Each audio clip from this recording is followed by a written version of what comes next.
Сәлем баршаңызға. Бүгін жылдам әрі дәмді пісуімен танымал сүзбелі бәліш, яғни творожный пирог дайындаймыз.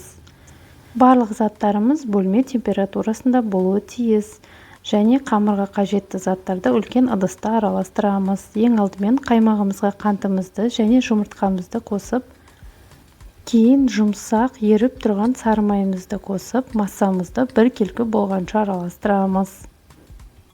Массамызды миксермен араластырғанымыз дұрыс болады.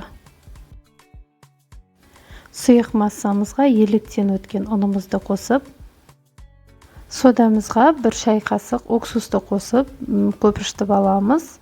Массамызға содамызды қосып, қамырын илей бастаймыз. Сізде біркелкі әрі жұмсақ қамыр пайда болады. Дайын болған қамырымызды целлофанға орап, тоңазытқышқа 30 минутқа демалдырып қоямыз. Осы аралықта салмасын дайындап аламыз. Бөлек үлкендеу ыдысымызға сүзбемізді және қантымызды, оған ванилинімізді қосып, массамызды біркелкі болғанша араластырамыз. Массамыз қоймалжың болуы керек.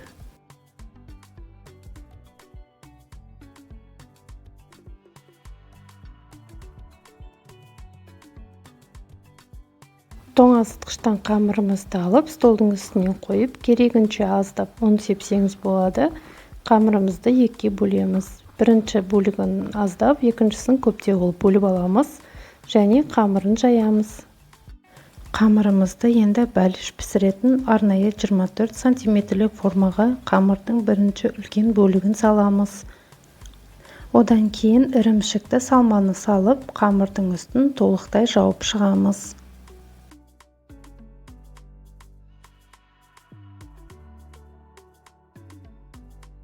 Қамырдың екінші кішірек бөлігін жайып аламыз және видеодағыдай етіп решетка тәріздес кесіп аламыз.